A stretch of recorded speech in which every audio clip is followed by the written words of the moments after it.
Hi, welcome to this training session. Make your skills pay heavily in 2025.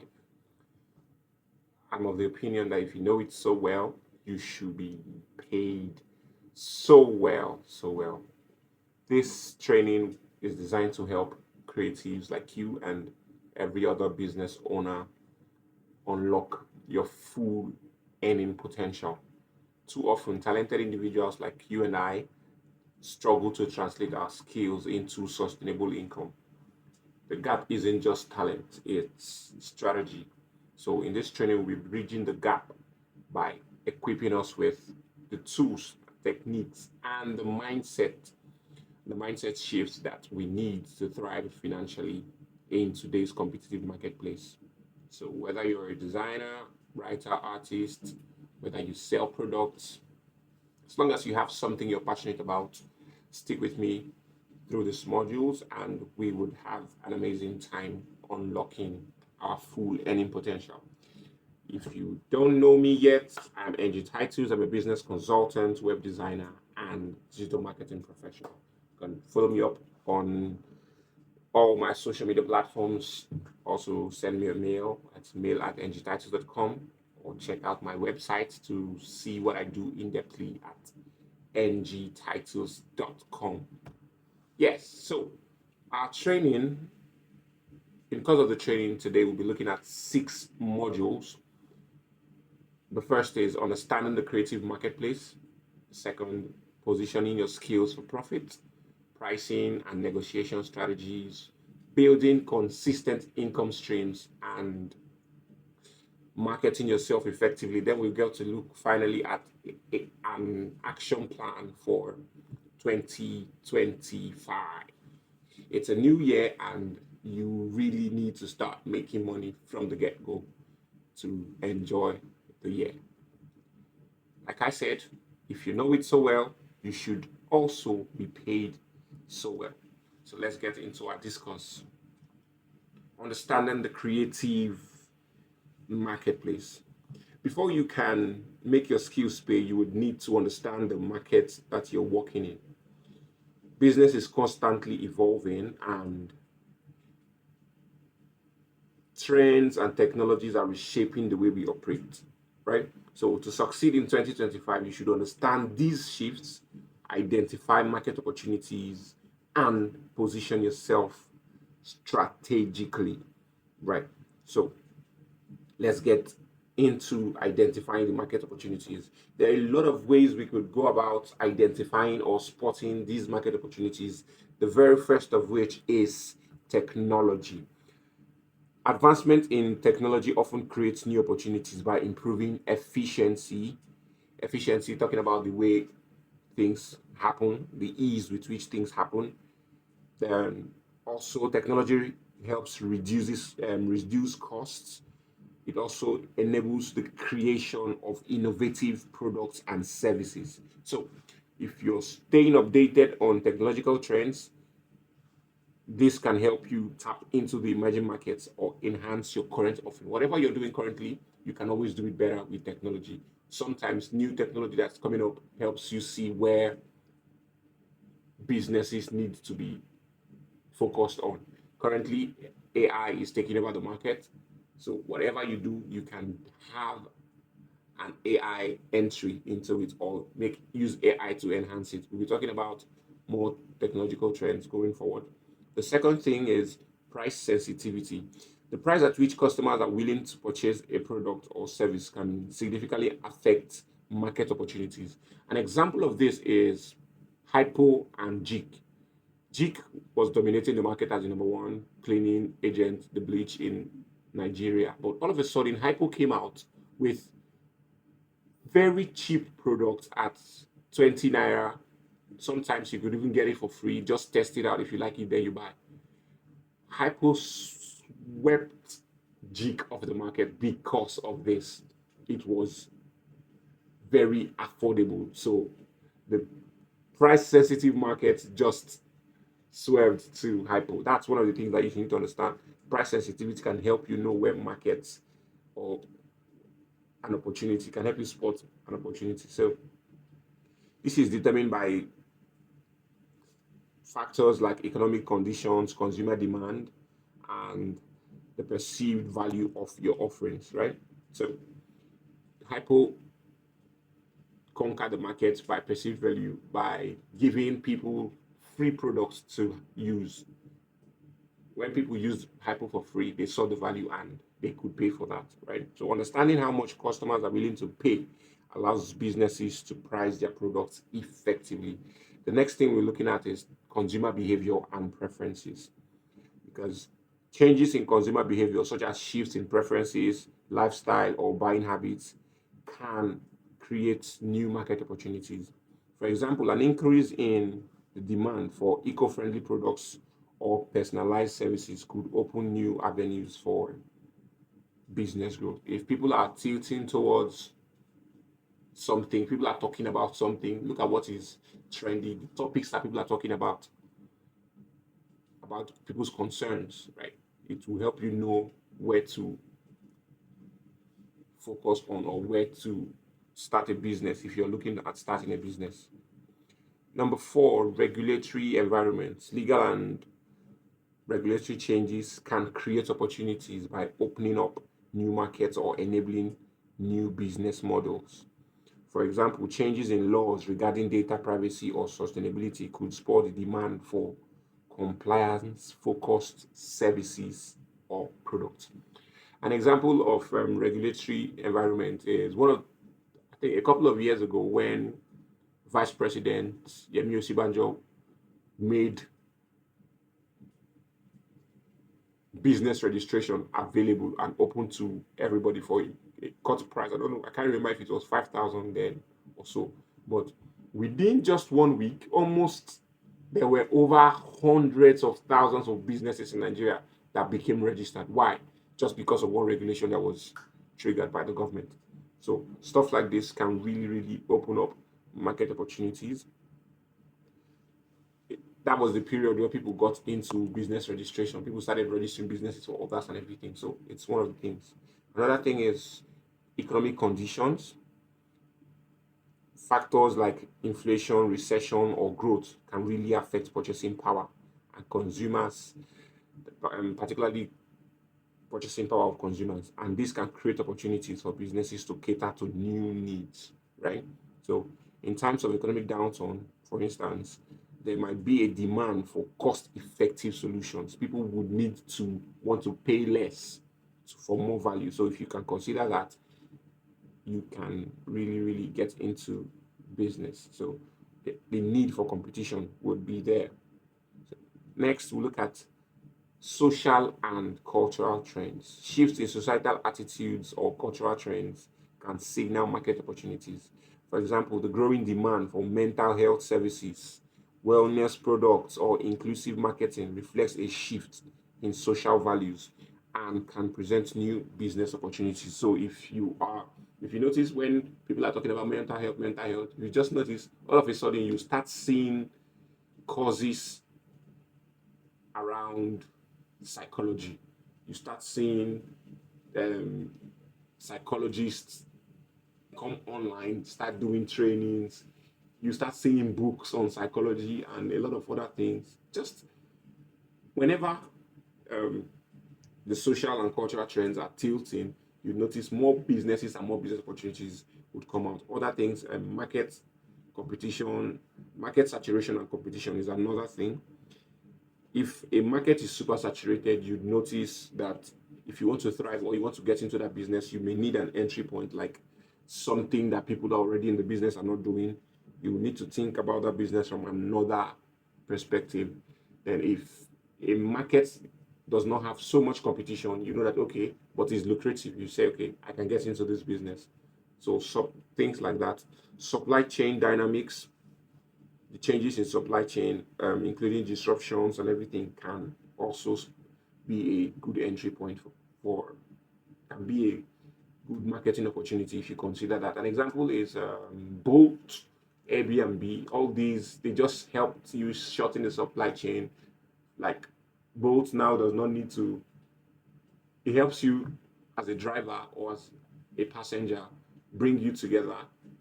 easily from the comfort of your home, right? So it's bridging that supply chain gap. So geographic and demographic factors also are a good place to look into.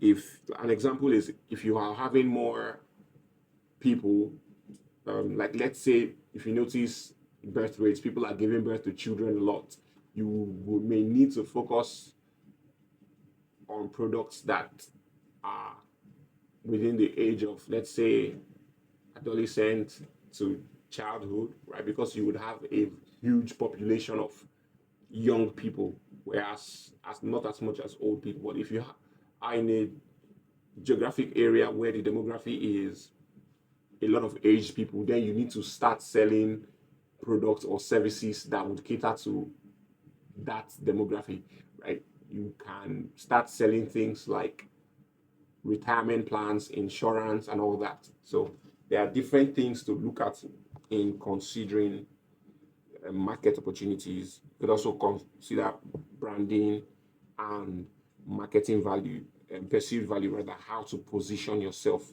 as a business. Then, one of the things you need to look at is the trends shaping the creative industry. One is AI driven creativity, the the trend of ChatGPT, and the rise of generative AI, where not just ChatGPT now, you have softwares like Midjourney. You can create images, you can create videos, you can create text, you can do everything. So AI is taking over. So these are some of the trends we need to look at. The opportunity of AI is just learn how to integrate AI tools into your workflow. It will make your work easier and you work faster and better. So you can use AI for brainstorming ideas, automating repetitive tasks, and creating prototypes, right? Then for immersive technologies like AR, that's augmented reality and virtual reality, it redefines storytelling, it redefines marketing and also user experience. Now you can market with VR and AR, and people have immersive experiences as if they're actually in the if you can actually take somebody into the realm of the digital using virtual reality, then you can actually bring the digital world to the real world. An example is in marketing where you see 5D images and 5D videos. It's as if you can see a car, as if the car is coming towards you. What it's just virtual reality and augmented reality. So stuff like that. Then personalized content. The trend is consumer demands tailored towards content experiences, making personalization the top priority.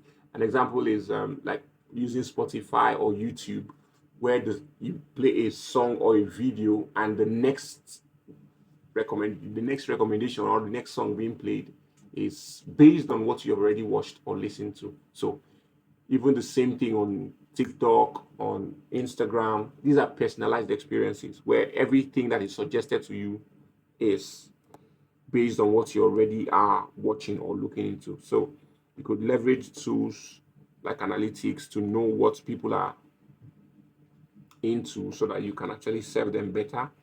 Then sustainability and ethical creativity, also multi-platform content strategy, where content that you create can serve every platform. You can create a video, that same video is now created in the mobile view where you use that same video for TikTok, Instagram Reels, and YouTube Shorts, Facebook Reels.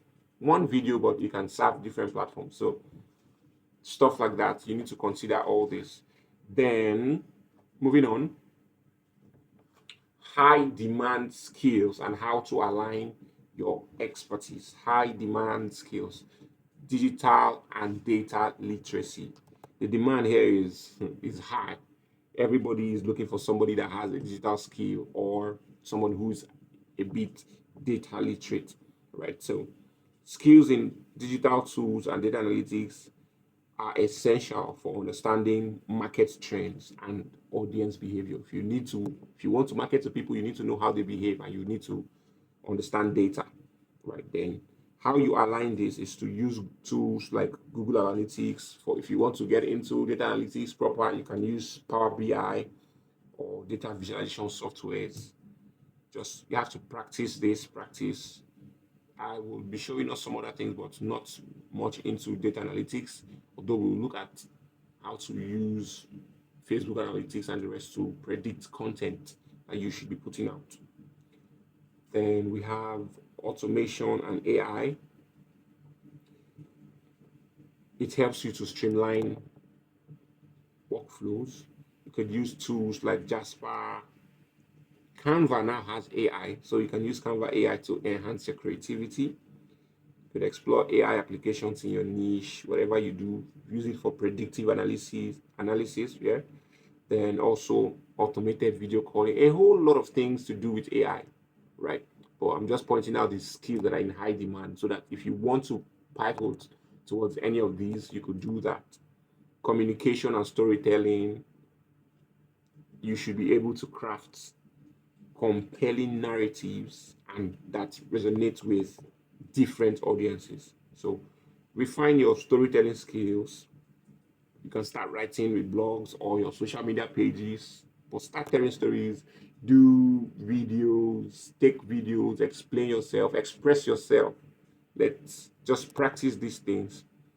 And as much as you can, simplify everything. Just you can pick up complex ideas and simplify them. It will help you and it will improve your skill. Multidisciplinary knowledge talks about your cross-functional expertise to address complex client needs. You just need to expand your skill set. One of these things, let's say an example is if you're a UI UX designer, you would notice that some of your clients would tell you that they need a graphic for a website, or they need graphic for social media, or they need graphics for one other thing. Now, you're doing your work as a graphic designer, yes, but if you know web design, now you have to be doing that same web design for that client. If you know social media marketing, you may upsell your social media marketing skills to that client. This is how I closed one deal recently. The client contacted me in need of a graphic design. But having conversed with him, I knew that the problem was not just a graphic design, because he wanted the graphic design, but the problem underlying was social media management. So I had to sell him up on social media management, and we have a deal. So you need to be wide or vast in your knowledge. You don't need to just have one skill, which is good, but while you have mastered that skill, you should also expand so that you can take up more opportunities. So leadership and project management is another skill that is in high demand. People are looking to employ people that can manage other people and how to get tasks done. So that's a core skill. Networking and relationship building is critical. Almost everything that you need can be gotten from a relationship. Usually, if people recommend you, you stand a better chance of getting the opportunity. So you need to work on your network intentionally, right? So one question or a few questions I'd like you to reflect on while we move on to the next session is, which trend resonates with your current skills or interests? Secondly, what's one high demand skill you need to develop further to capitalize on market opportunities? I just want you to think about this even as we proceed. You can pause the video and write down something. Throughout this video, we'll be having reflective questions, we'll have exercises, and some other things I call money moves. Still like exercises still, but there are things that you need to do practically to help you move you to the next step based on the current learning. So next up, the exercise. Research a trend or high demand skill that interests you. Create a simple action plan outlining how you develop expertise in this area. Secondly, draft a personal UVP. I will get to tell you what a UVP is, unique value proposition. I would explain that in our next discourse. So draft a personal UVP incorporating your aligned expertise and potential market opportunities. So just try this exercise before you move on to the next aspect of this training. You can pause it here, take a while, take 2-3 minutes, do this before you move on. I really encourage that every exercise in this training, you go through them.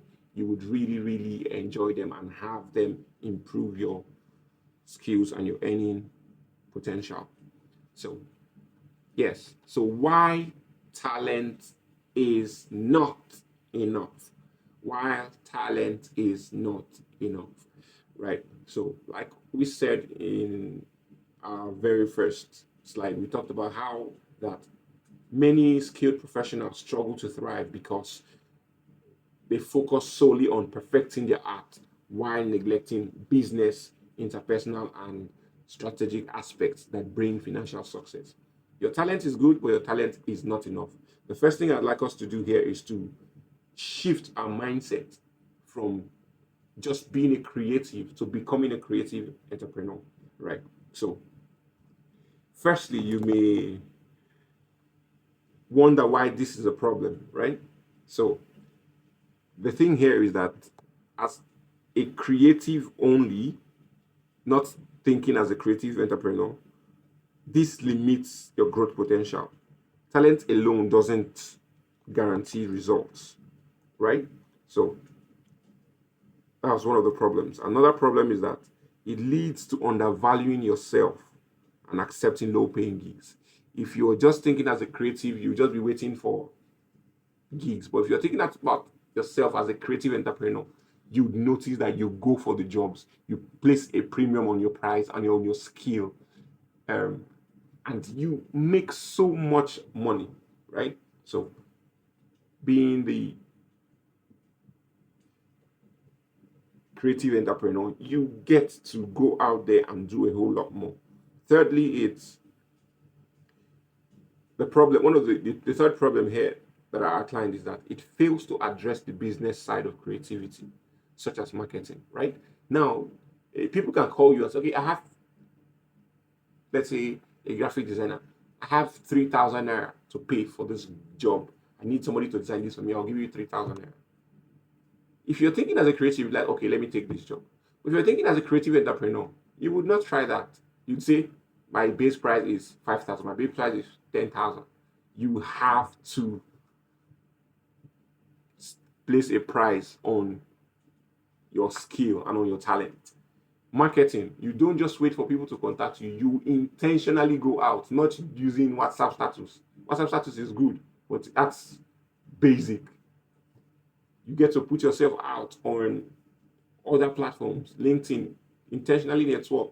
Why? Because you don't see yourself as just a creative. You see yourself as an entrepreneur. So you also build relationship, not just with clients, but you intentionally look out for new opportunities. That's one of the things you need to consider. So these, if you solve these problems, or if you look at this as a problem, you would move from being a creative to a creative entrepreneur. Then, secondly, you may want to ask, what does it mean to be a creative entrepreneur? The first thing is ownership. You get to treat your craft as a business and not just as a hobby. So if you have been treating it as a hobby, you need to change that mindset. You are a business owner, right? It's not just a hobby, it's a business. Hobbies don't really pay, but businesses do. So treat it as a business and not as a hobby. Secondly, strategy. Understanding market trends, audience needs, and positioning yourself effectively. You need to strategize. If you're a creative entrepreneur, you don't just wake up and do things anyhow you like. You need to be strategic in your thinking. Third is profitability. As a creative entrepreneur, you need to balance your passion with financial sustainability. If you're not getting paid, then you're not doing business. Even if you're getting paid, we're not getting paid adequately, then your business is not profitable yet, and you need to target profitability. Then growth. One of the things it means to be a creative entrepreneur is that you're consistently growing. You're constantly learning and adapting to scale your impact and income. Scale your impact. If what you could do before was worth 10,000, what you should be aiming for should be, or your next target would be 50, 100. That's impact in value, right? Because it's perceived value that clients pay. You may actually do a task for somebody and somebody is pricing you, let's say, 50,000 naira, and somebody else sees that same task. That person can price you, person can tell you, okay, I will give you 200, 300. Why? It depends on how you market that. I can't forget the very first website I did, a WordPress website, I did that for 40,000 naira a couple of years ago. But for that same client, I have done about 3 other websites. I've done a website for, after the 40, I moved on to 120. I moved on to 350. I moved on to another one of 750. So there was progress. I was doing the same thing, but my price changed. Why? I was improving my value at every point. At every point, I was improving my value. I will do this. Next one, I'm improving it. If I use smaller tools, I'm upgrading the tools, giving him premium value, giving him premium support. So, as a creative entrepreneur, you need to think about growth. You need to think about growth. It's intentional. You need to intentionally think about the growth of the business. So, actionable step number one, adopt a business lens. See this as a business. Don't just see it as a hobby. Second, invest in professional development. Go for professional skills, certifications, professional networks, whatever you need to do, but go professional. Go professional. Don't just do this as something that you want to do passively. The truth is, don't see your skill as a side hustle. It should be your main hustle. If you have a business, your business is not your side hustle. Your business is your main hustle. If you have a job, you can get creative around it and make it work. But if you have a business, it is not a side hustle. Let me put that to you. Number three, set clear goals. I will talk about goal setting towards the end of this course. Then number four, track and measure success. I'm just going through the initial stages of this course. The very first modules will be about just explaining to us and changing our mindset. Then in the next modules, we'll be looking at some practical steps and I will show us how to do these things. So let's go on. Still on our very first course, which is understanding the creative marketplace. Another thing we have to look at is leveraging your soft skills to elevate your success. So we've discussed that you should not just think as a creative, but as a creative entrepreneur. So, but having changed that mindset, another thing we need to look at is soft skills. Just I outlined 3 soft skills that you need. The first is communication. You need to know how to communicate. Communication talks about sending a message and the receiver getting the message as intended by the sender. I may say something and you understand something else. Communication was not established because that is called miscommunication, right? So the first is communication. You need to understand why this matters. Your communication should be clear, persuasive, right? It is essential for pitching ideas. When you want to convince somebody, you need to be able to communicate effectively. It is a key if you want to close deals and if you want to build relationship. Communication is key. The next skill you need to develop is negotiation. But first, let me just show you how to 3 ways to improve your communication skills. Number 1, practice active listening. You need to be able to listen to people actively to be able to understand what they need fully, right? Then, secondly, learn to articulate your value proposition concisely. Learn to articulate, be very direct, be very articulate so you can effectively communicate whatever you have in mind. Thirdly, use storytelling to make your work more relatable and compelling. People may forget what you tell them, but stories stick better. So use stories, communicate effectively. Secondly, we'll look at negotiation skills. Yeah, so negotiation skills.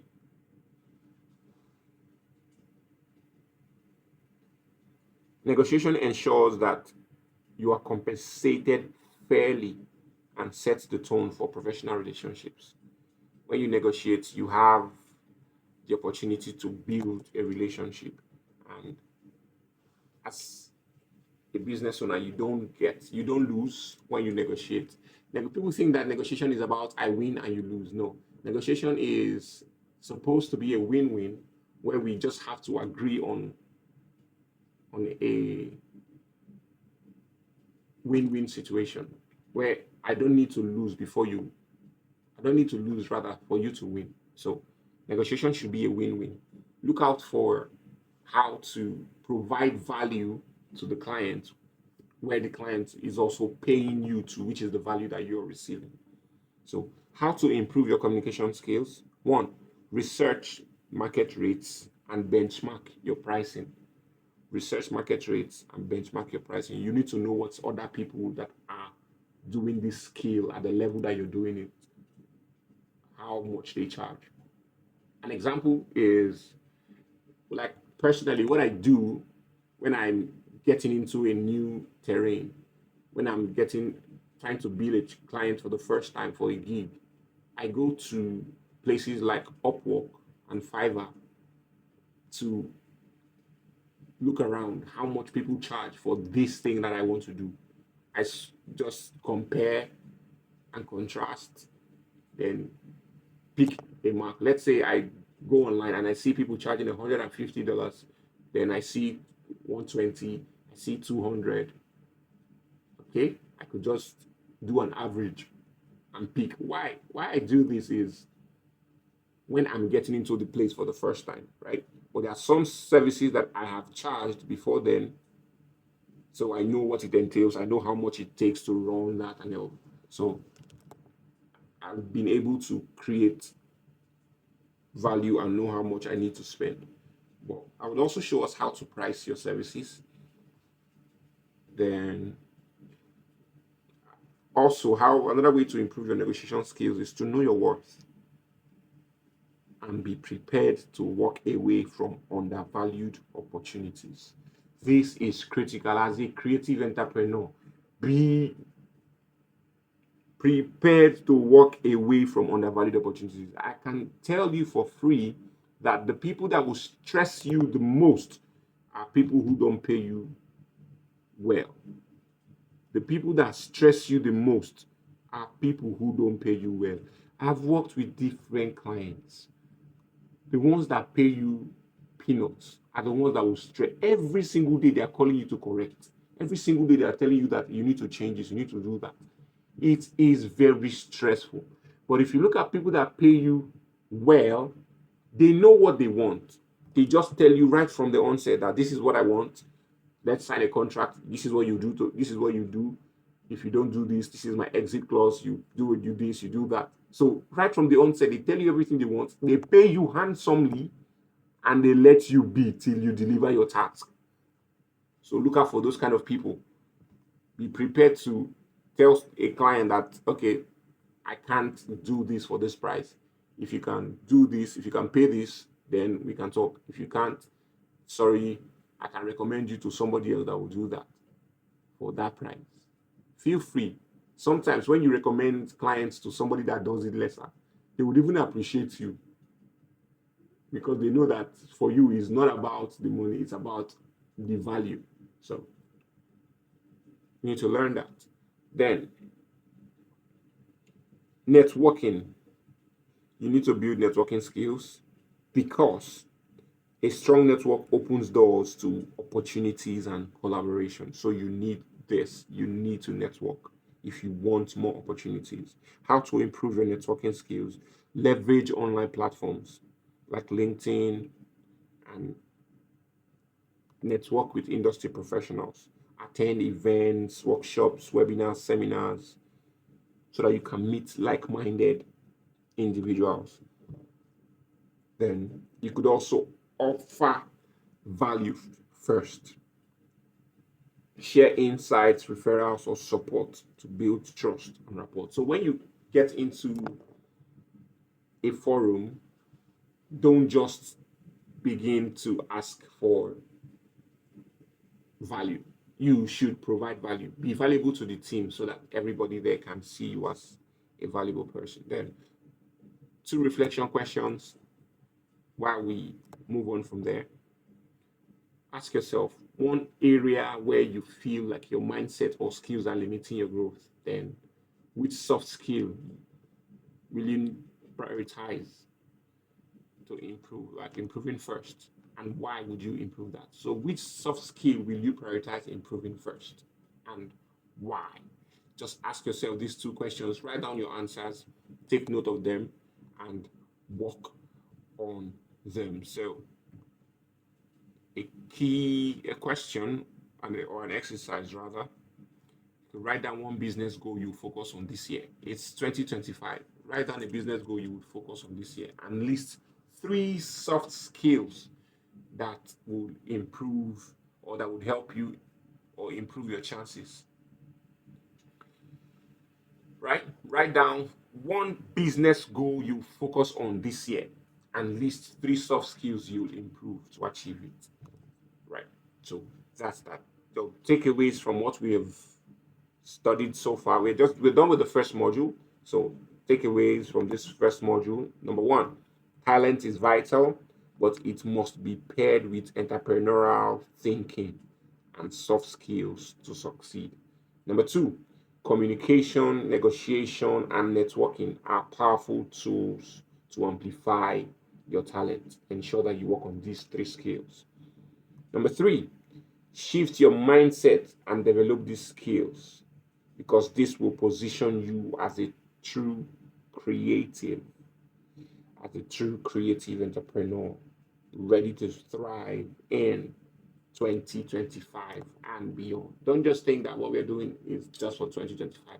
You can use 2025 as a stepping stone to the next 10 years. If you get 2025 right, I'm sure, I can bet you that the next 5 years of your business will be amazing. Number two, the second module, what we'll be looking at is positioning your skills for profit. Positioning your skills for profit. A personal brand is more than just your skills or the work you deliver. It's the perception others have of you and the value you bring to the table. That is a personal brand. So, in course of this module, we'll be looking at how to define your UVP. Your UVP is your unique value proposition. Your unique value proposition. This is a concise statement that explains what sets you apart from the specific value you deliver to clients or audiences. Right? So,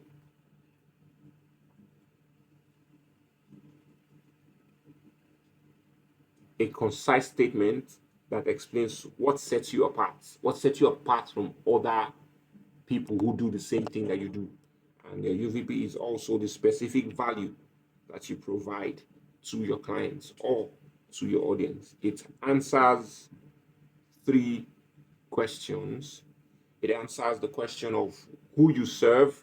It answers the question of what you do, right? So who you serve is your target audience. What you do is the problems you solve or the services you offer. And it also answers the question of why you are different. Why you are different. That's the unique qualities or expertise that distinguish you. So think about these things. First, who you serve. Second, what you do. And third, why you are different. So you may want to ask, why is the UVP important? Number one is that it clarifies your position in the market. It helps you be distinct so that you're not like every other person. If every other person is frying akara, what distinguishes you from the normal akara seller, right? If every other person is a coach, what distinguishes you from the general lot? So that's one of the reasons why the UVP is important. Another reason it's important is that it helps clients or collaborators understand why they need to work with you or why they should choose you over others. Thirdly, it serves as the foundation for all your branding and marketing efforts. Your unique selling proposition determines what you do and how you do it. Right? So, whatever your unique value proposition is, determines how you position. Then, quickly, I'll just give us 4 ways to define our UVP. First is identify your strengths. What are you exceptionally good at? What skills or experiences set you apart? You need to identify these things and use it to your advantage. Secondly, understand your audience. Know who needs your skill. What problems are they trying to solve? When you know them, you can know how to position your skills to solve their problem. Thirdly, analyze the competition. What can others do? Or what do others in your field offer? How can you fill the gaps or provide better solutions? What the people that are already doing what you want to do or what you're currently doing, how are they doing it? What do you see as a loophole? And how do you think you can fill that? Right? Then, fourthly,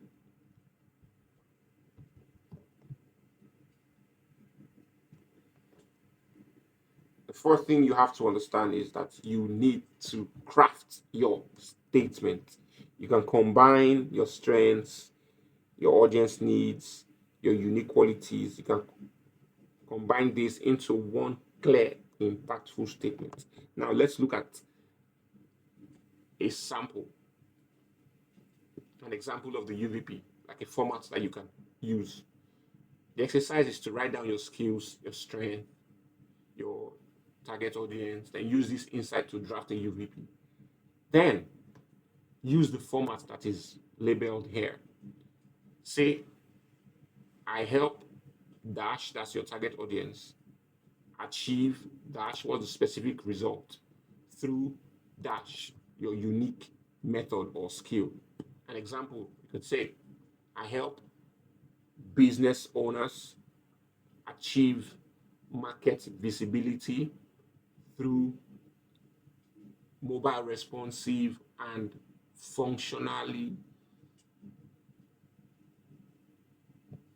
designed websites. I'm just saying that. That's not my UVP, but it's something else somebody in my niche could use, right? So it's an example of what to do. This is a simple format that you can use and it would really, really help you. Next, we're moving on, looking at strategies to stand out in a crowded marketplace, because the truth is, the marketplace is really, really crowded. There's nothing you want to do now that you're the first, or there may be, but the marketplace is really crowded, so you would need to stand out. And to do this, you would need to develop a strong online presence, build a portfolio or a personal website. I have one, I told you, engeetitus.com. You could check it out. You could see everything I do. That's how I stand out. I'm not just a web designer who designs websites for other people. I have my own website so that you can. For me, my client's site should not be finer than my website. Should not be more responsive than my website. Because this is how I convince other people that what I do, I can do it for them. Right? Because I have it. So build a professional website or a portfolio showcasing your work, testimonials, and services. You could also optimize your social media profiles everywhere, share valuable content like tips, case studies, or behind the scenes so that you would engage with your audience. All these are the first step. Develop a strong online presence. You need to show up if you want them to believe you. Secondly, showcase your personality. People connect with people. Social media is social. That's the truth. Social media is social. Share your story, values, and a unique journey to create a memorable brand. People need to be remembering you or at least thinking about you. Then use your tone of voice, visuals, and branding elements to reflect your personality authentically.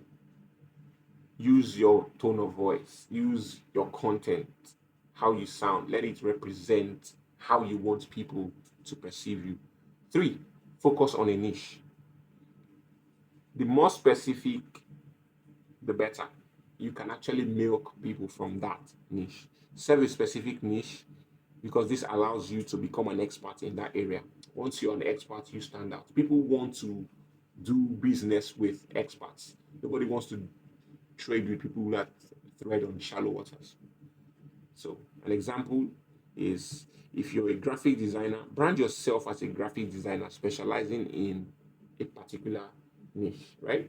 You could say, I'm doing graphic designs for eco-friendly brands. You just notice that you can. This is one way now you could say I'm the eco-friendly graphic designer. Everybody wants to identify with who the eco-friendly designer, the eco-friendly designer, or some people will tell you that I'm the grant specialist. What they do is to for write grant applications for NGOs and that. Have somebody who does that. Next, build credibility and trust. Share testimonials, case studies, and other things.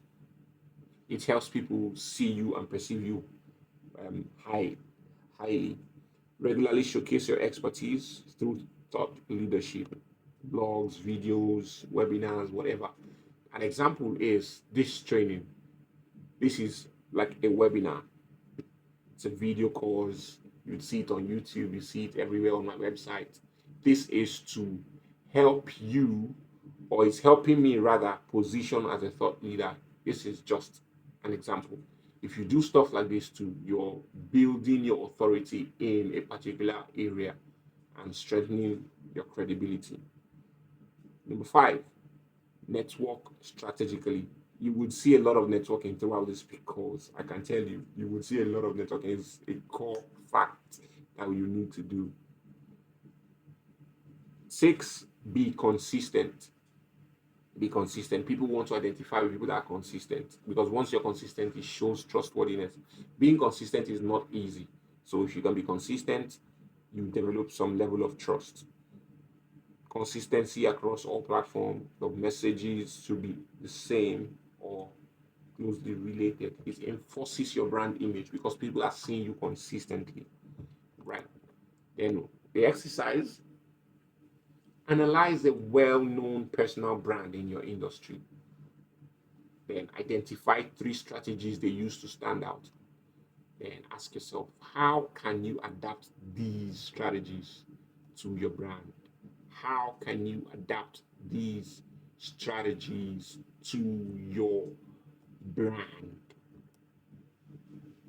Next, we'll look at packaging your skills for high value clients. To attract and secure these clients, you must package your skills in a way that demonstrates your expertise, in a way that showcases your unique value, and in a way that justifies your premium rates because you need to be charging premium, right? So, how do you do this? How do you do this? Let's move on. The first is first topic of discussion here is how to create service offering that commands higher rates. How to create service offerings that command higher rates. Understand high value clients. That's the first key. You need to understand their characteristics. If you look at high value clients, one of the things you understand is that they prioritize quality. This is no joke. High value clients prioritize quality. Is one lesson I have learned. I have a couple of clients who are high value and they don't joke with quality. They are ready to pay you anything, but you must give them the best. Right? So they prioritize quality. Secondly, they prioritize results. And they also prioritize reliability over cost. For them, price is not the problem. The cost is not the problem. They just want quality, results, and they want to know that you are reliable. So one of the ways I ensure reliability is I sell to my clients continual assistance. If I design a website for you, part of my cost is that you pay me to manage the website for 1 year for you. It's not negotiable. You pay me to manage the website for you for 1 year. Because you would not be calling me that one thing is wrong, and no, you pay me upfront so that anything you tell me within that 1 year, I will fix it for you. No extra charge. I can tell you, it will be like, 1 year, you won't charge any extra money. Let me tell you the truth. Most of these jobs, if you do it so well, you will not have any need to touch it in 1 year. So it now puts pressure on you to deliver the best. If you deliver the best, you don't have to touch the task for 1 year. It's just like buying a Louis Vuitton product, an original, now not the knockoff. You don't need to bother about fixing it in 1 year. It can last you 2-3 years. Why? You paid for quality. That's how it is. So understand that high value clients prioritize quality, results, and reliability over cost. Secondly, you need to understand their needs. What they need is customized solution. They don't want to be treated like everybody else. You need to customize the solution for each client. How to do this? Let me teach you. How to do this is whenever a client contacts you, don't just give them a price instantly. First, analyze their problem. If you analyze their problem, you're giving yourself time to put together all the pieces that they may need. So you can customize a solution for them. Sometimes they may tell you that I need this, I need that. But having spoken to them, you get to find out that they don't need this, they don't need that. So you can customize their solutions. Don't just because I want to make a whole lot of money. No. One of the things you need to do is while customizing their solution, you help build trust. If a client trusts you, let me tell you, they will come back. Not just coming back, they will come back with many others. A whole lot of the clients I've gotten are referrals, and because they trust me. I have a client in Canada who she runs an NGO. I gained her trust. The first thing I did for her was I worked as a virtual assistant for her. All of a sudden, she gave me the web gig. I built her website. Next, I created all our social media pages and managed all of them for a long while. Set up our email campaigns. That wasn't all. Next thing, she gave me her elder sister. The first thing I did for her elder sister was to do graphics design. Next up, I started managing the elder sister's website. Next thing, her elder sister started paying me way more than she does. And she started complaining that because her elder sister has more money than... It was funny. Next, she gave me her very close friend. I designed a website for her. Next, she gave me an aunt. I designed a website for her. Like, she's giving me at least 5 different clients. Why? she trusted me, right? So I delivered on my own promise and she trusted me.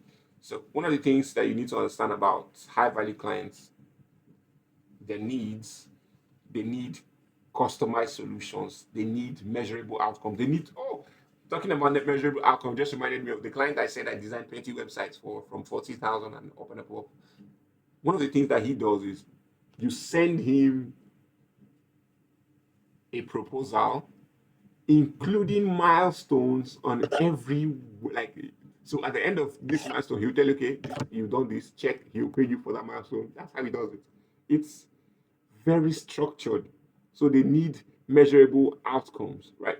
And they also need excellent communication. If you're not somebody who likes talking to your clients, then you are not ready to be a creative entrepreneur, because your clients will always be on you.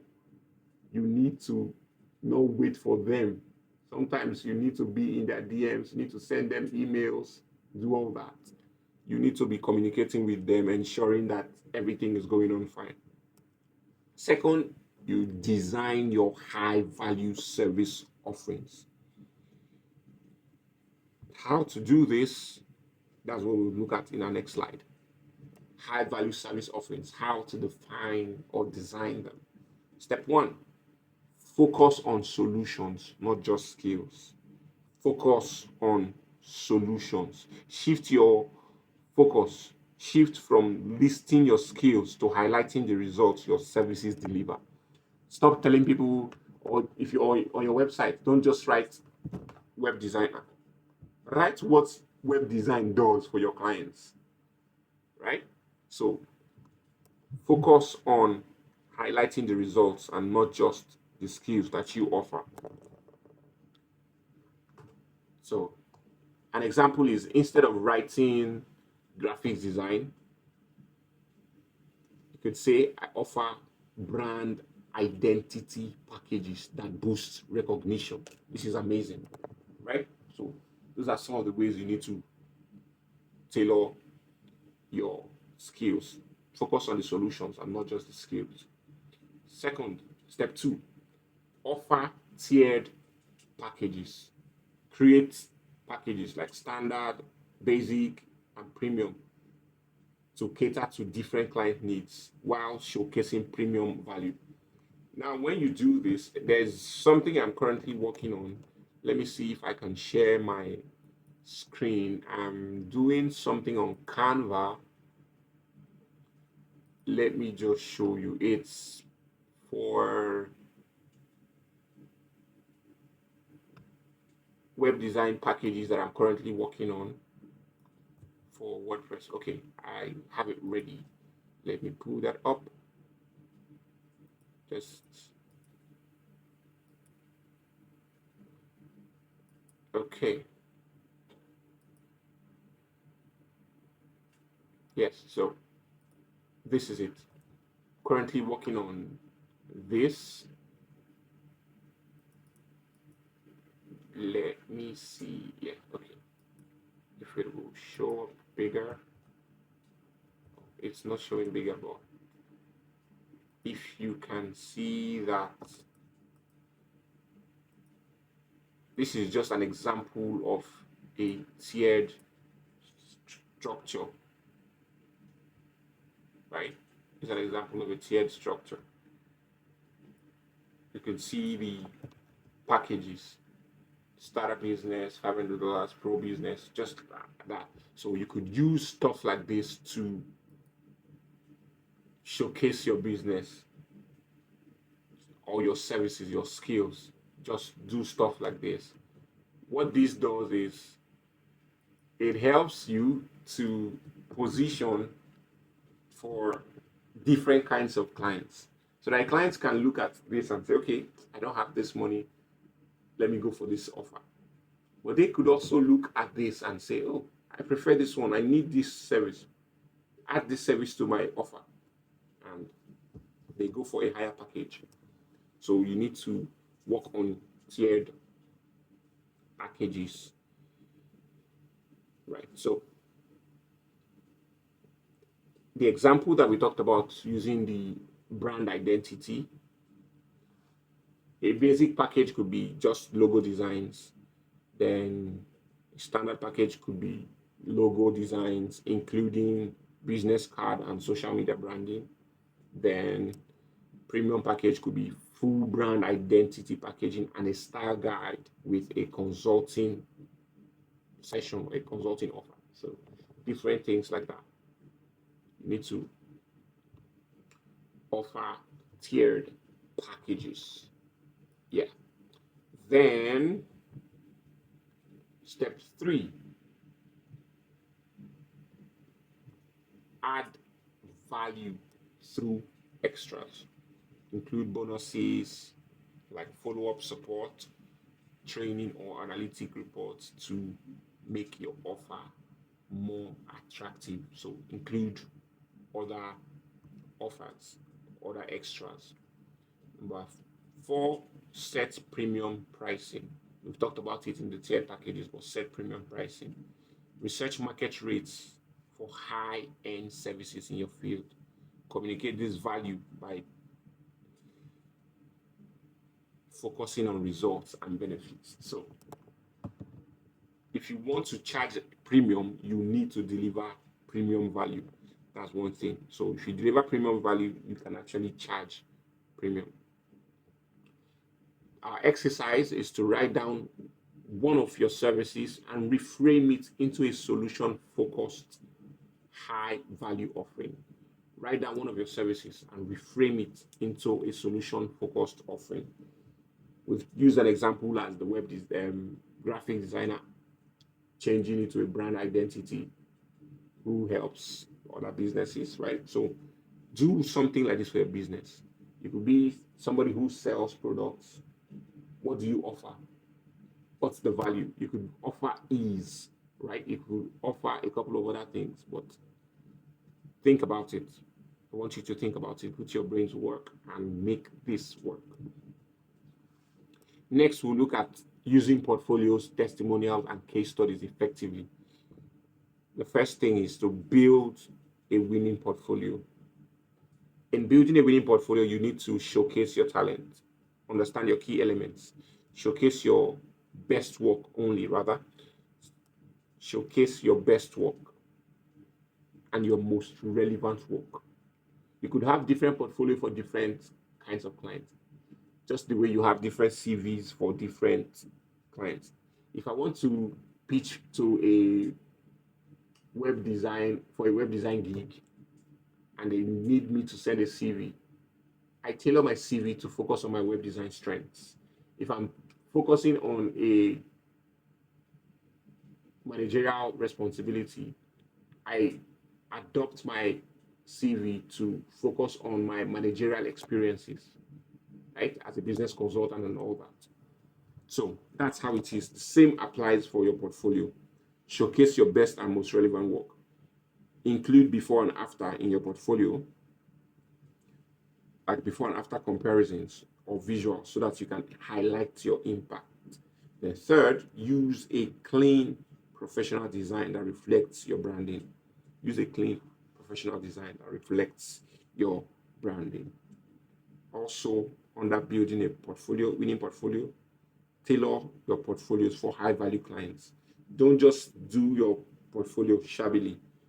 Focus on the kind of project or portfolio that would attract the kind of client that you desire. If you want somebody to pay you $1 million and you want to show your work, what you have currently, would it attract anybody to pay you $1 million? While taking photos, don't just take photos shabbily as if you're taking selfies and everything or videos. No, that's wrong. Take photos and videos with the mindset that I'm giving this thing out to a large number of persons, to the best and most quality people out there, right? So do that, create a winning portfolio, then gather and present testimonials. Gather and present testimonials. Gather and present testimonials. Let me just show us how to get testimonials. You could ask satisfied clients to share their experiences via a post or a video. You could provide them with a template or questions to guide their feedback. An example is, how did my service help your business? That's just a a template. How did my service help your business? So when people get to, oh, how did my service help you? What do you think about my product? Right. So stuff like that. Use testimonials effectively. You can put it on your website. If you have a website, put it on your social media, and also add it to your proposals if you're writing proposals. Highlight the specific impacts, results, and benefits mentioned by the clients. So do that. If you go to my website, you'll see three testimonials from three of my clients. Two basically are clients. One is one of my interns, my students, who has gone on to become more than just a student. She has given me one of my most cherished clients, who I've built like 5 websites for that company. I've been to Lagos to train them on using the software. So it has been amazing with such person. So you need to use those testimonials effectively.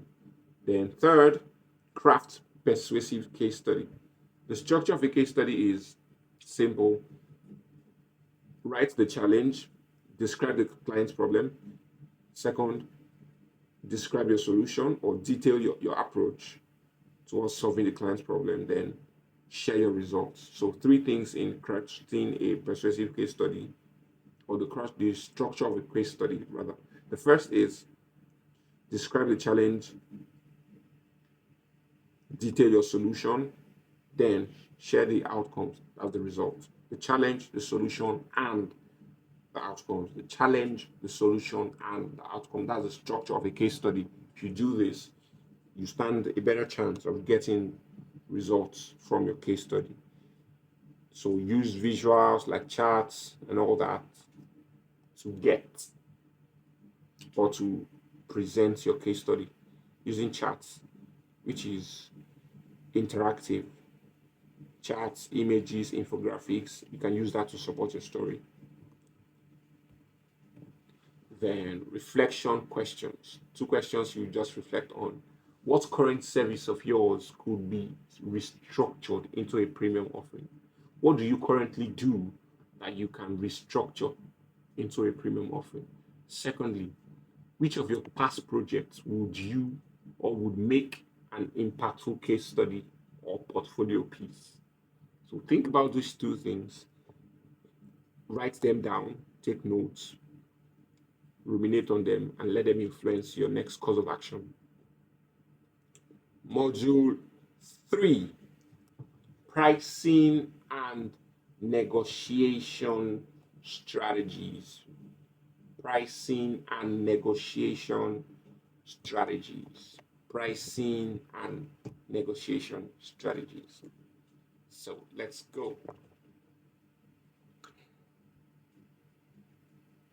In a bid to charge what you're worth, one of the most common aspects of running a creative business is setting the right price for your business. It's really is a major problem, setting the right price. A lot of us have skills, but one of the reasons why we are underpaid is because our prices are not right.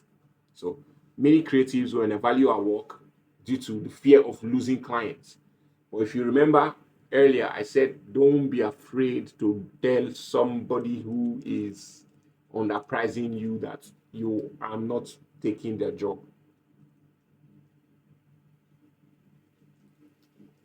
Do not be afraid to do that.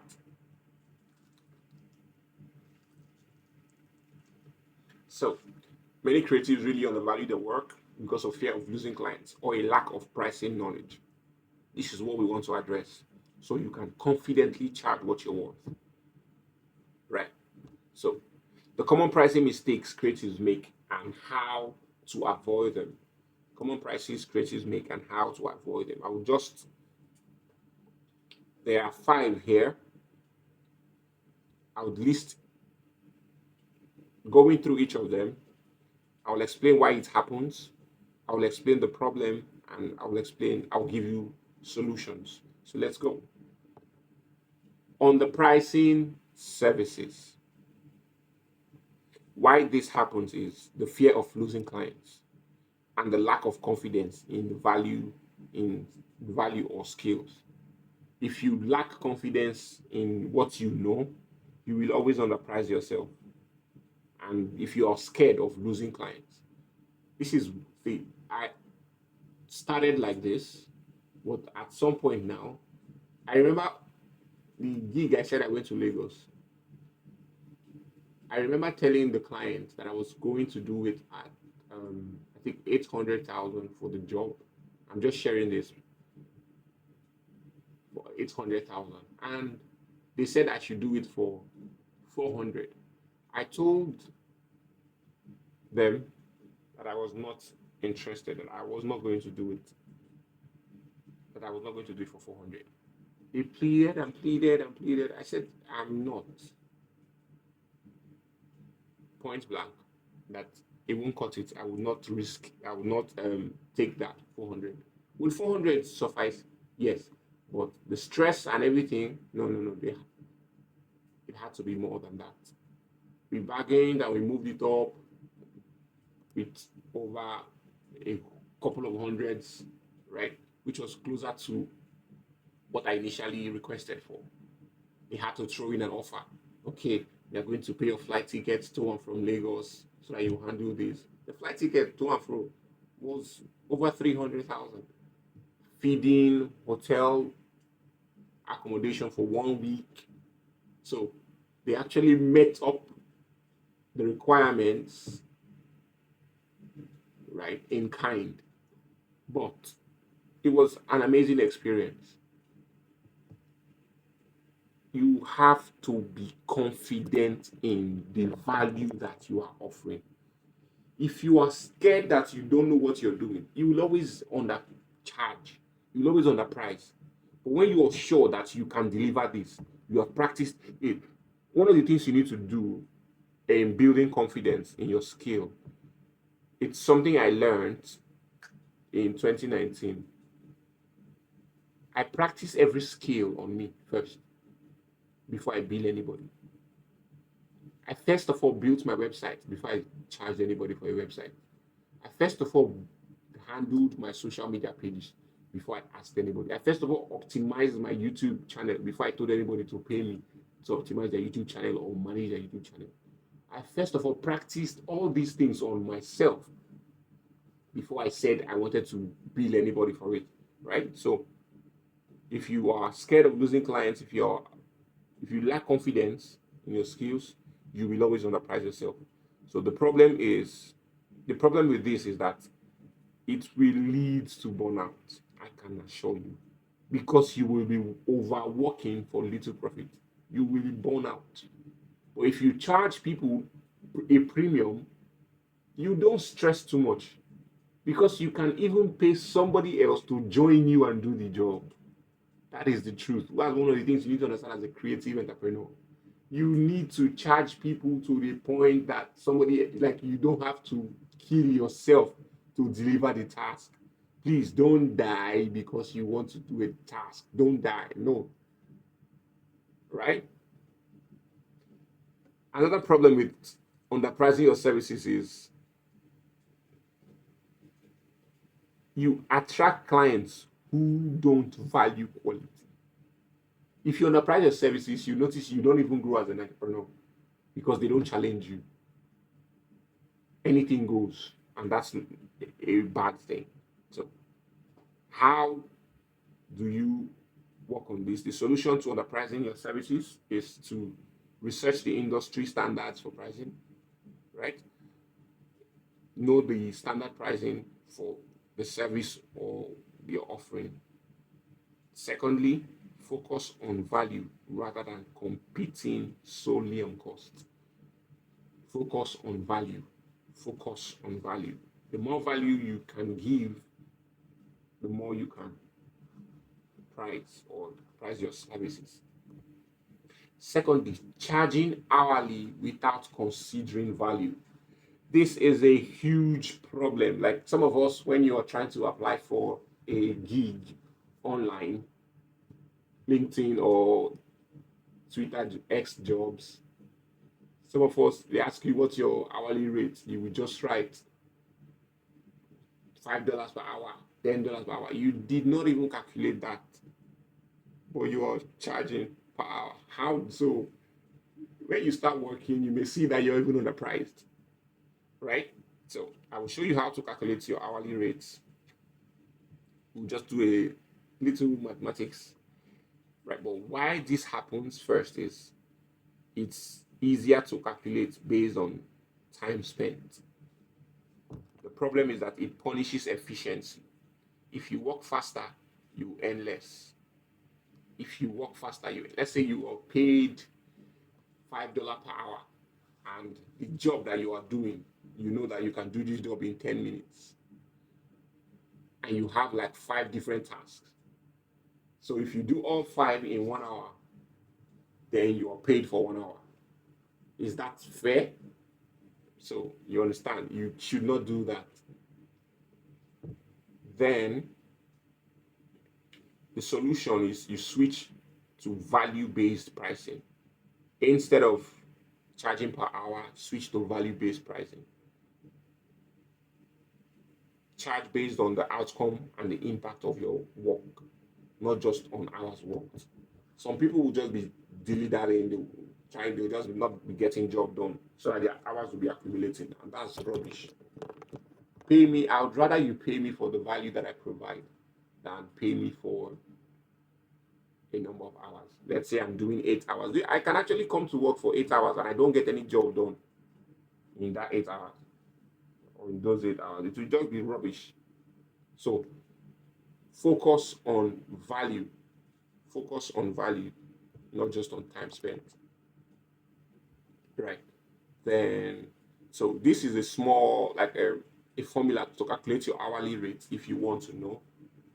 If you want to calculate your hourly rate, the minimum hourly rate you would require or you should require is your total monthly cost plus your desired monthly profit over billable hours per month. Now, let's do a quick formula.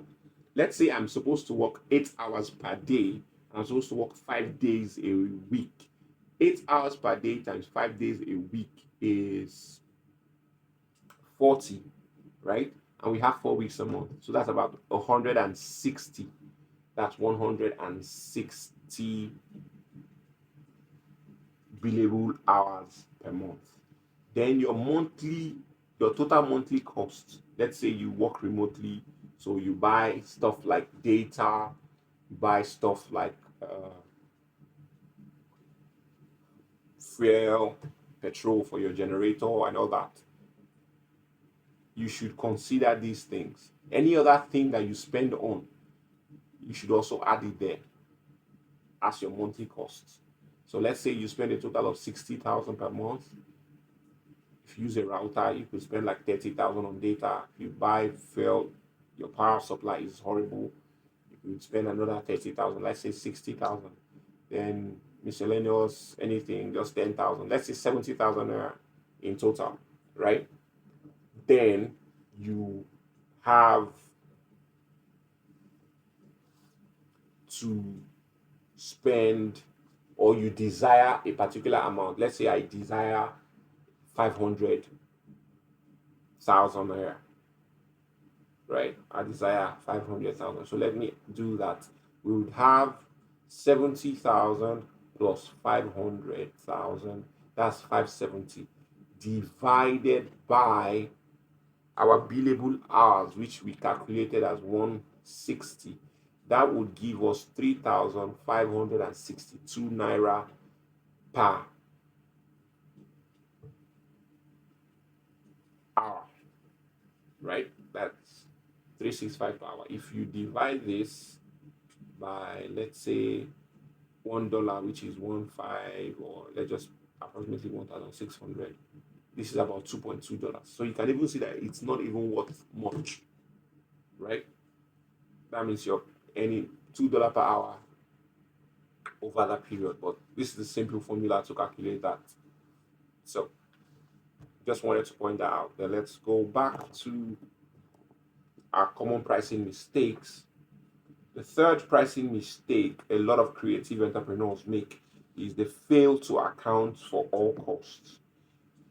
Failing to account for all costs. Why this happens is that sometimes we are ignorant of the expenses we make. Expenses like software, taxes or equipment, repairs, maintenance. If you are not capturing those costs, you would not account for them.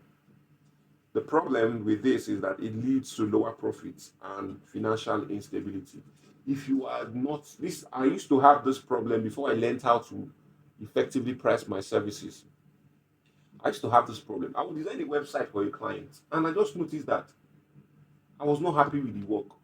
I would spend money on data, I would spend money to buy fuel, I would do this, I would buy domain hosting, I would do this and all that. And it was not fun because at the end of the project, I did not have so much money left, right? Until I started pricing effectively, which now, even after buying everything I need to buy, I still have a very rewarding profit, right?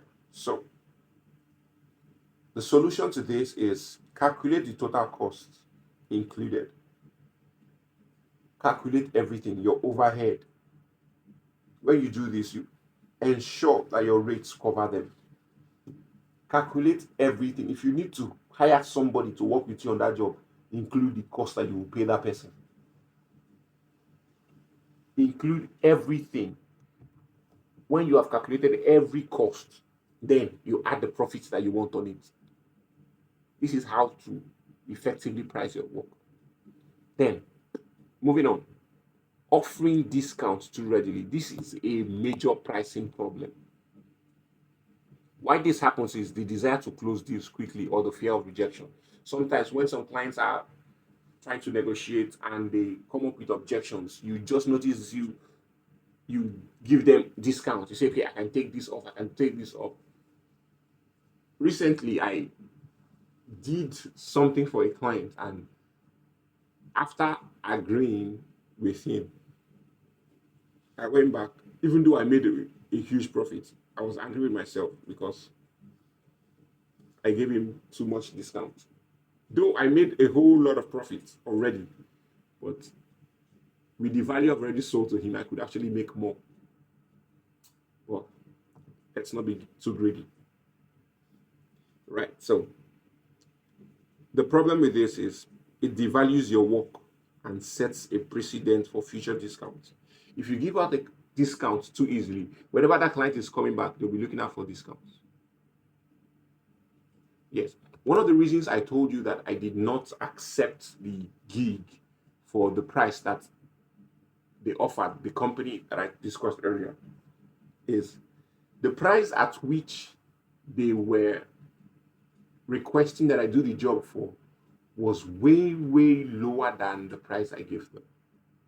It was almost half of it. And the truth is, if you give a client something as half of a discount, one, it's bad for your business because they will feel like you're trying to rip them off. And if you're trying to rip them off, whenever they come again, if they even come back, because if the client feels like you're trying to rip them off, they will not come back. Secondly, anytime they come back, they will feel like you're still trying to rip them off and they will try to request for another discount. So you never risk that. You never risk that. The solution to solving this discount problem is justify discounts only for specific reasons, such as long-term contracts.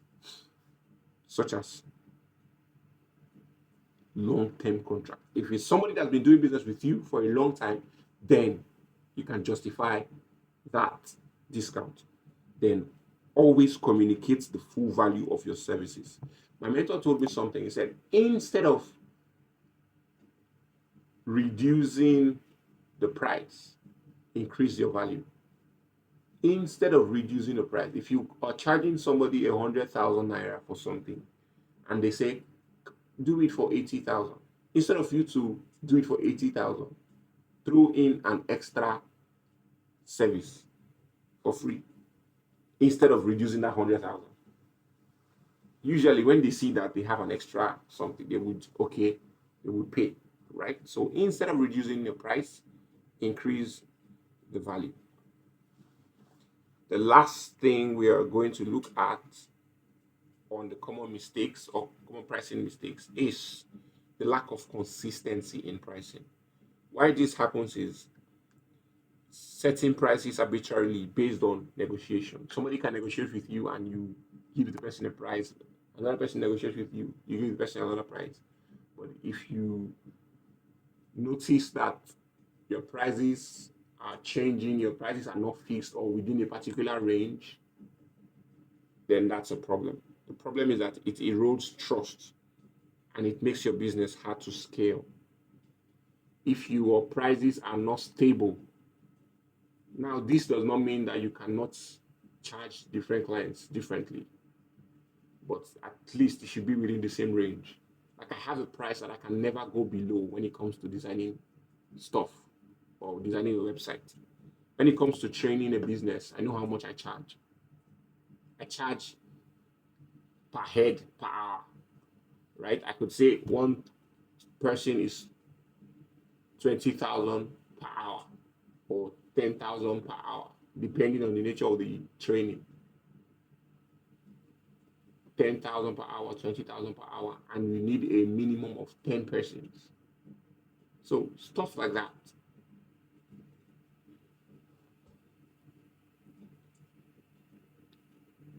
Build trust. So don't just change your prices anyhow. Build trust with your prices. They don't necessarily have to be fixed, but they should be within a particular range.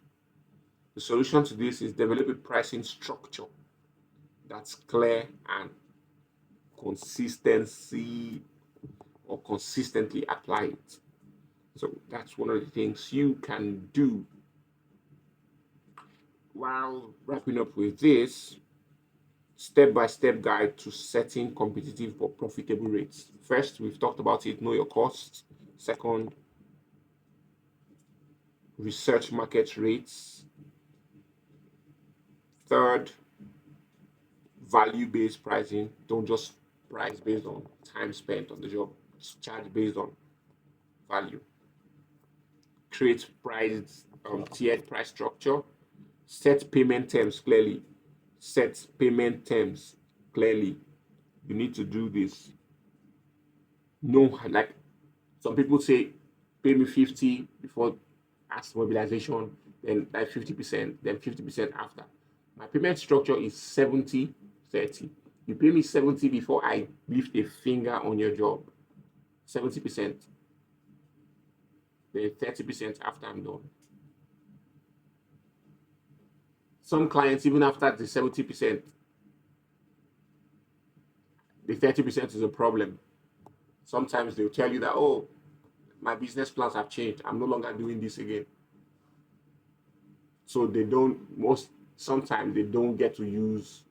I've had this problem with a couple of clients, about 2-3 thereabout. You finish a task and all of a sudden they say they are not doing that again. That their business plans have changed, so they're looking at other things. And you finish the project. But having seen this problem, then I started writing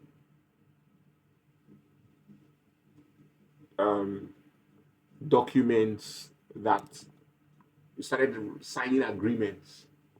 So exit clauses, we know what to do when one client says I'm not doing again, stuff like that.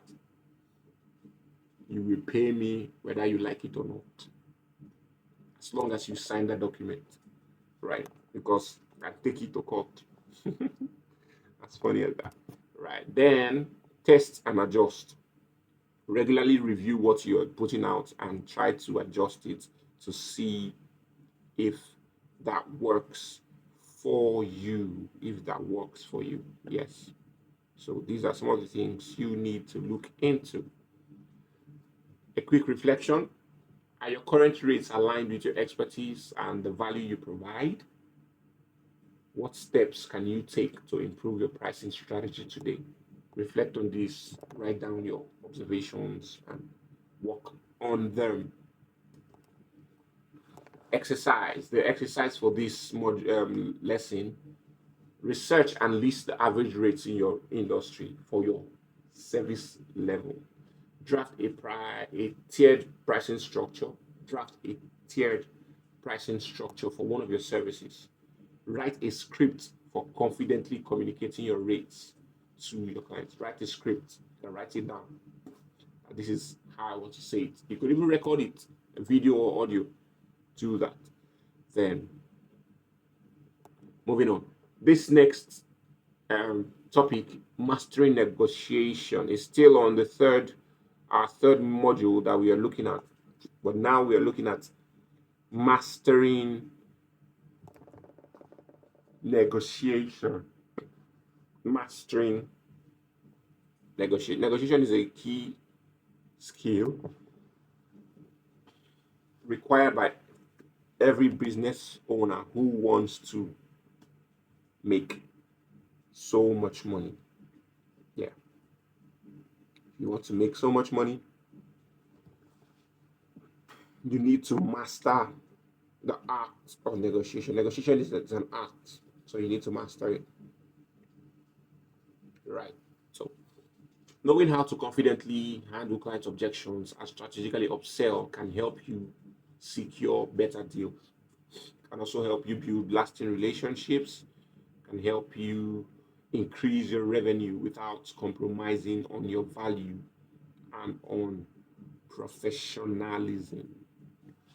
So you need to learn that. If you learn that, it would really, really help you. Yeah. So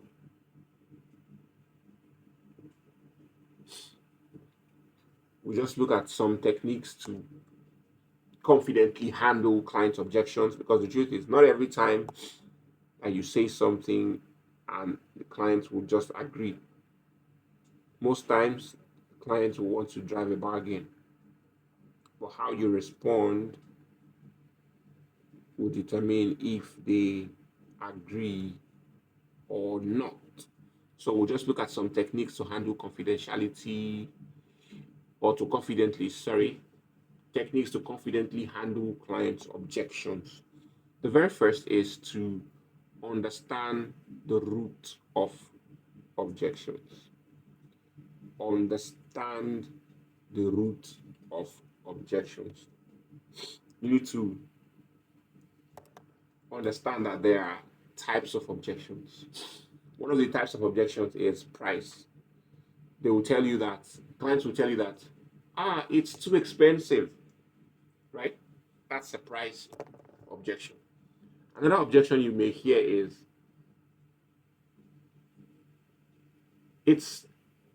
I'm not sure that it's worth it. Are you sure it's worth it? That's an objection on value. Then another objection is timing. I need to think about it. You see, I'll get back to you, right? Then another one is risk. You hear something like, what if it doesn't work out? Now, these four objections that are listed, there's how to respond to each of them. There are ways to respond to each of them. For a price objection, when somebody, or just generally, how to respond to any objection is to listen actively. Let the client fully express their concerns without any interruption.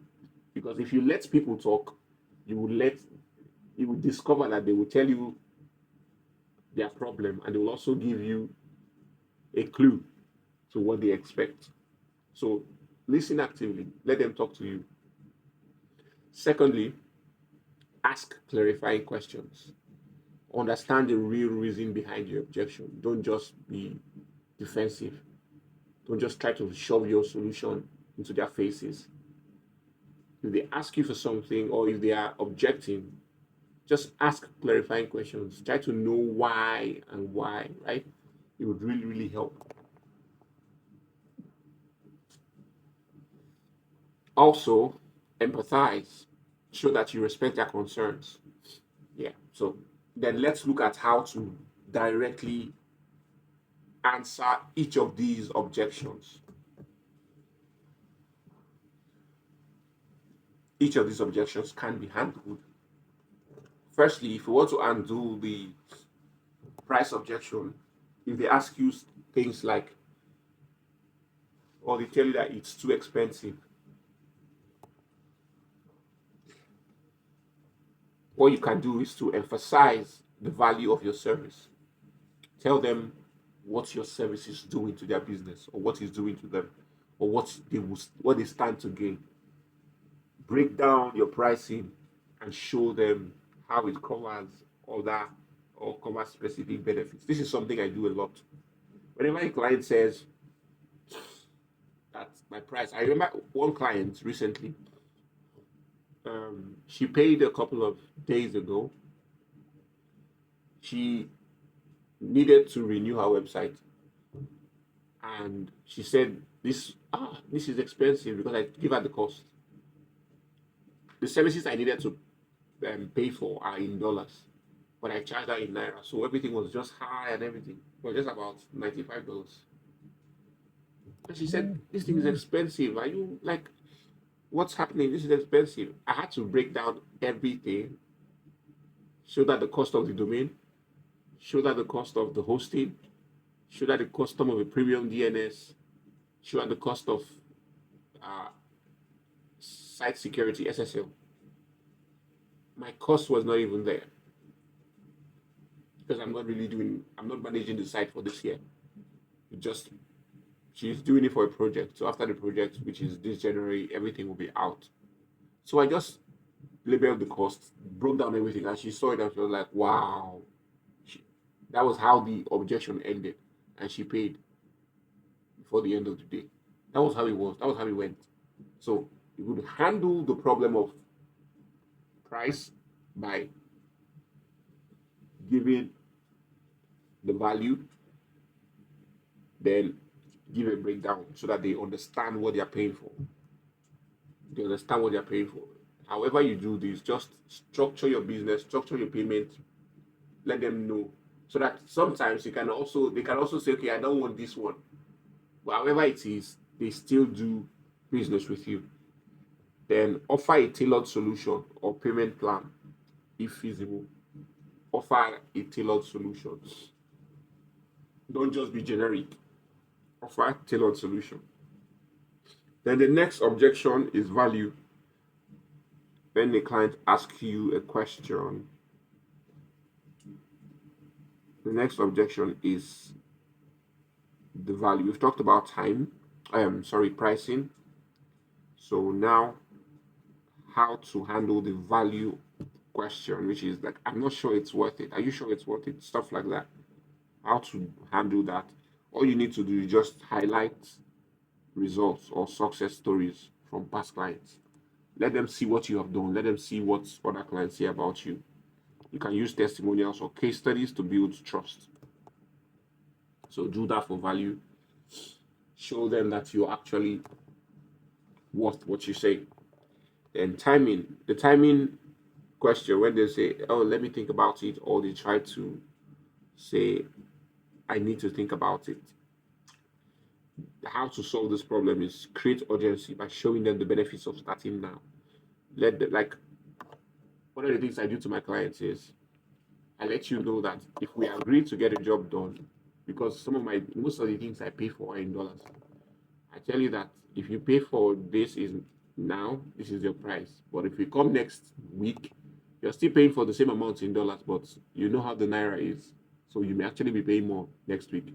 So if you're doing, start now. Another way I create urgency is I let you know that I'm not jobless. You may want this thing done next week, and I may not be free next week.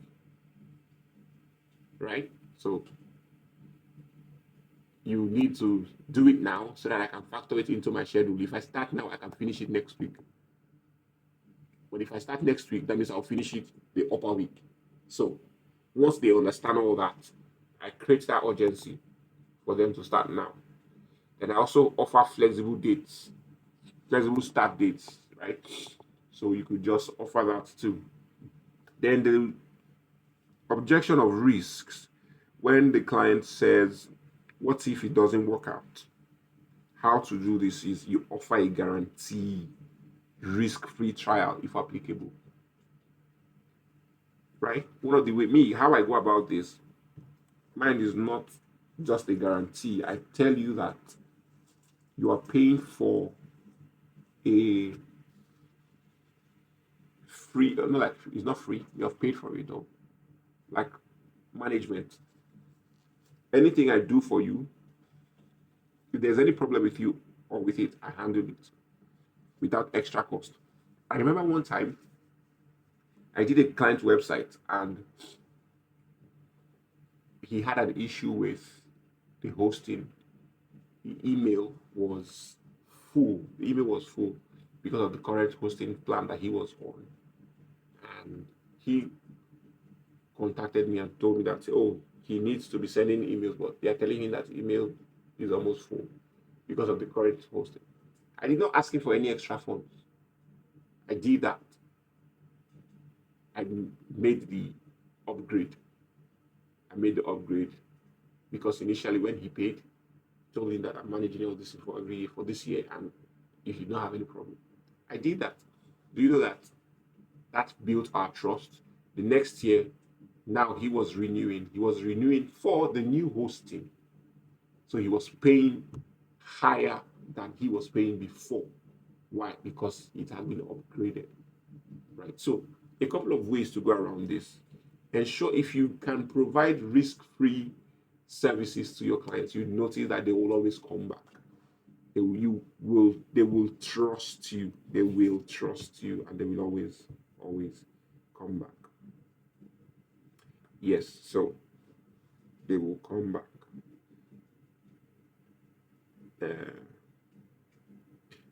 Okay, we've already looked at the techniques to overcome common objections. So let's move on. How to upsell without being pushy. When we talk about upselling is a client wants to buy something from you. You don't just sell what they want to buy. You look at what other products or what other services can you add to what they need. Right? So you upsell them on that. The first way to go about this is to understand what the client really needs. Beforehand, you should research so that you get a clear understanding of what the client has as a challenge or what they want as a goal or the goal that they want to achieve, right? So research it beforehand. Then listen during conversations. Actively listen so that you would know what they are talking about. Pay attention to hints about additional needs or pain points, right? Then position upselling as a solution. Frame your offer. Present upsells as an opportunity to enhance the client's success. Use languages like to maximize results. You might consider, just let it be suggestive. Don't be like you're forcing it down their throat, right? Let it be suggestive, like you're suggesting that they have an option to say no, even though you know that they should not say no, right? An example is instead of just offering logo design, suggest a full branding package that includes social media, assets, and a style guide. So that's one of the things you need to do. Instead of just offering logo design, if somebody can tell you, I want a logo, and you're like, oh, okay. Are you just starting out in business? Person says yes. You know, said, oh, nice. What if I do a logo for you and give you a business card and create a letterhead for you and brand your social media? Person may say, oh, I'm not ready to do a letterhead yet, but can you do a business card for me? I have a meeting next week and I think I may want. Do you understand? So think of ways to upsell your products or your services. Thirdly, focus on value, not on features. Focus on value. The Always tell them how the additional service will save time, boost their business, or solve another problem. For me, what I do for my business, for my clients, I tell them that I save them time, I save them energy, but I never tell them that I save them money, except in the long run. You may pay heavily for my services now, but in the long run, you notice that you're saving because I give you the value for the long run. Like I can set up processes for you so that even in my absence, you don't get to spend much money again. So that's how I work. Provide value for them. Let them know that the service you're telling them to add is to help them save time. It could be time, energy, or money, whatever, right? It could also boost their business or solve another problem, right? So,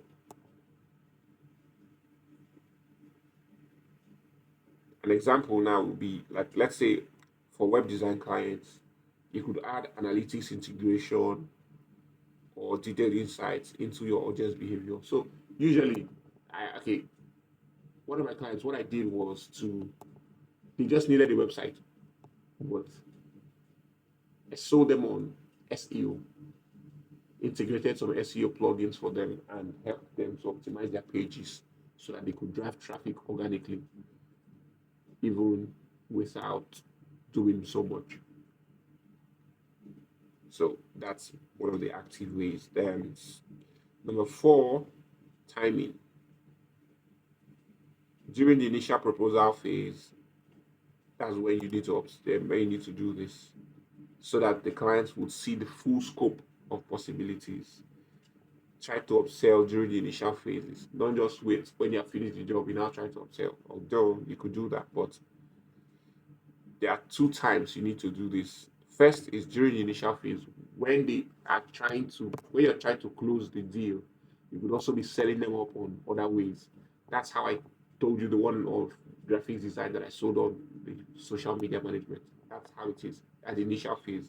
Whereas there are others that after the successful project, like the SEO, I actually finished the website and told them that okay, you can thrive better with SEO. You could save more, so you don't have to be thinking about a lot of marketing strategies. Just integrate SEO. You already have a content marketer in your office. Let the person just be putting up content. I've integrated all the tools you need, show you how to use it, and you will fly from there. So, and also try to keep it collaborative. Let it feel like a recommendation. Let it feel like they are working with you on what you're trying to do every time, right? So this is a bit about negotiation. In our next module, we will be looking at building consistent income streams. This is going to be practical. We've looked at the first 3 modules. The first 3 modules are a bit theoretical, but we'll look at these next 3 modules now will be very practical. We will have hands-on training on a couple of things that we will be needing together. So sit back, don't go anywhere. Let's look at how to milk our skills for all the profit that they can give us.